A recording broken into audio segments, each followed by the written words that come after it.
আসসালামু আলাইকুম। পৃথিবীর যে প্রান্ত থেকে দেখছেন এবং শুনছেন সবাইকে শুভেচ্ছা জানাচ্ছি।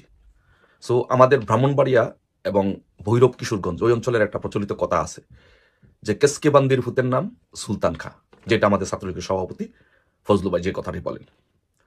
সো আজকে হচ্ছে যে উপদেষ্টা, শিশু উপদেষ্টা, তাদের পিএস এপিএস এবং বৈষম্য বিরোধী ছাত্র আন্দোলনের নেতাদেরকে এনসিপিদেরকে দেখে তাই মনে হচ্ছে যে এই কেসকিবান্দির ভূতেরা 2 দিন আগে ছিল কেসকিবান্দির ভূত, এখন সুলতান খা হয়ে এই দেশের জনগণের টাকা লুটে পাটে খাচ্ছে।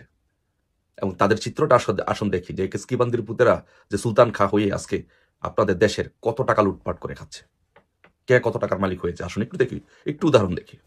আসুন দেখি, প্রথমে দেখেন, এই যে দেখেন আপনি যে আসিফের এপিএস, এই যে দেখেন আসিফের এপিএস মুয়াজ্জম হোসেন গত 8 মাসে 311 কোটি টাকার মালিক হয়েছেন এবং সুইজারল্যান্ডে উনি বাড়ি ক্রয় করেছেন। ডেইলি স্টার পত্রিকার মতো পত্রিকা এবং বিভিন্ন পত্রিকায় নিউজ হয়েছে। দেখো আপনি দেখেন যে একজন এপিএস 8 মাসে 311 কোটি টাকার মালিক হয় এবং সুইজারল্যান্ডে বাড়ি ক্রয় করে। এ হচ্ছে কেসকিবান্দির ভূত নাম্বার 1। আসুন কেসকিবান্দির ভূত নাম্বার 2 সুলতান খার অবস্থা দেখে যে কি হচ্ছে। তার নাম হচ্ছে গাজী সালাউদ্দিন তানবীর। উনি ডিসি নিয়োগ করে এবং পাঠ্যপুস্তক কেলেঙ্কারি করে 400 কোটি টাকা কামিয়েছেন। এই যে দেখেন, দেখলে মনে হবে যে না এটা বিশাল মাওলানা, যে মক্কা শরীফের হেরাম শরীফে মনে হয় যে নিয়মিত নামাজ পড়ান। এ হচ্ছে কেসকিবান্দির দ্বিতীয় সুলতান খা।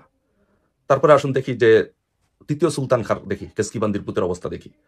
যে স্বাস্থ্য উপদেষ্টা নূরজাহান বেগমের পিএস তুহিন, এই যে তুহিন, সে 100 কোটি টাকা দুর্নীতি করেছে এই অল্প কিছুদিনের মধ্যে। এ হচ্ছে কেসকিবান্দির পুত 3। আসুন কেসকিবান্দির পুত 4-এর নাম্বার দেখি।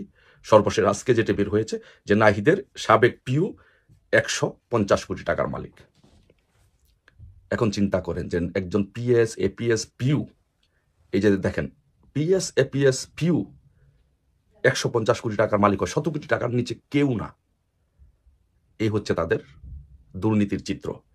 এখন আমার প্রশ্ন হচ্ছে, যদি পিএস এপিএস পিউরা যদি 100 কোটি টাকা কামাই করে, সুইজারল্যান্ডে বাড়ি করে, তাহলে এই উপদেষ্টারা কত টাকা কামাই করেছে, কত টাকার মালিক হয়েছে, কত শত হাজার কোটি টাকার মালিক হয়েছে।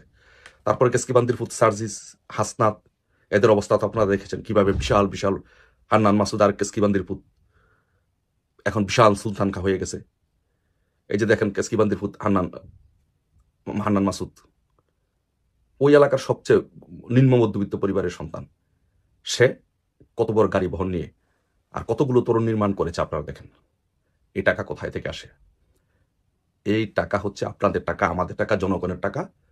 আবার এই আরেকটা বিষয় আছে, এই কেসকিবান্দির পোলারা কিন্তু অনেক চালাক। আধুনিক যুগের মানুষ স্মার্ট হয়ে গেছে, নিজেদের নামে টাকা পয়সা করছে না, দুর্নীতি করছে না, নতুন নতুন পিএস এপিএস নিয়োগ দিচ্ছে এবং বিভিন্ন নামে তাদের বন্ধু বান্ধব, বিভিন্ন এনসিপির বিভিন্ন নেতাদেরকে তাদের পিএস এপিএস বানাচ্ছে এবং এই টাকাগুলো তাদের অ্যাকাউন্টে জমা করছে। তারা পরবর্তীতে নির্বাচন করবে, রাজনীতি করবে, দল গঠন করবে, দেশ শাসন করবে। সো এখন দেশও জনগণের কাছে, এদেশের জনগণের কাছে আমাদের প্রশ্ন, এদেশের জনগণের কাছে বিনীতভাবে অনুরোধ, আপনারা কি এই কেসকিবান্দির পুত্রদেরকে সুলতান খা বানানোর জন্য কি আজকে আপনারা এই বাংলাদেশ চেয়েছিলেন? যদি তাই না হয় তাহলে আসুন সকলে মিলে এই কেসকিবান্দির পুত্রদেরকে, সুলতান খাদেরকে এই বাংলাদেশ থেকে বিতাড়িত করি। আর এই সকল কেসকিবান্দির পুতের মূল সুলতান খা রাজা হচ্ছে এই সক্ষর মহাজন ইউনূস। সে হচ্ছে মূল। তাকে যতক্ষণ পর্যন্ত অপসারণ করা না যাবে ততক্ষণ পর্যন্ত এই দেশের জনগণের ভাগ্যের কোনো পরিবর্তন হবে না। আসুন সকল ঐক্যবদ্ধভাবে এই দুর্নীতিবাজদেরকে বাংলাদেশের মাটি থেকে বিদায় করি। জয় বাংলা, জয় বঙ্গবন্ধু। আর যাওয়ার আগে একটি কথা বলছি, সবার কাছে একটি কথা বলবো যাওয়ার আগে, যে আজকে আমাদের যে আওয়ামী লীগের যেই অবস্থা হয়েছে, যে একটা বিপর্যয় হয়েছে, কেন হয়েছে, আসুন এগুলো নিয়ে আমরা পুঙ্খানুপুঙ্খভাবে বিশ্লেষণ করি। কেন আমাদের আজকে এই বিপর্যয় হয়েছে, কারা এই আওয়ামী লীগের বদনাম কারা করেছে, যেই সব দুর্নীতিবাজ নেতারা, যেসব দুর্নীতিবাজ এমপি মন্ত্রীরা নেতারা এই আওয়ামী লীগকে ডুবিয়েছে, আমরা তাদেরও বিচার চাই। আসুন আমরা ভবিষ্যতে এর থেকে শিক্ষা নিয়ে দুর্নীতির বিরুদ্ধে প্রতিরোধ গড়ে তুলি। এই সকল দুর্নীতিবাদের বাজদের আমরা বিচার চাই। বাংলাদেশে যেসব দুর্নীতিবাজরা এই আওয়ামী লীগকে ডুবিয়েছে, আমরা এইসব দুর্নীতিবাজদেরকে চাই না। আর আসুন আমরা আরো এখান থেকে শিক্ষা নিই, আরো শিক্ষা নিই যে যেই সব মনস্টার রাজনীতিবিদরা আমাদের তৃণমূলের নেতাকর্মীদেরকে, গরিব দুঃখী তৃণমূলের অসহায় তৃণমূলের নেতাদেরকে পায়ে ঠেলে চিপিয়ে এই 17 বছরের পায়ে মারিয়ে মেরে ফেলেছে বা আদামারা করেছে, তাদের কাছ থেকে আমরা আওয়ামী লীগকে রক্ষা করি।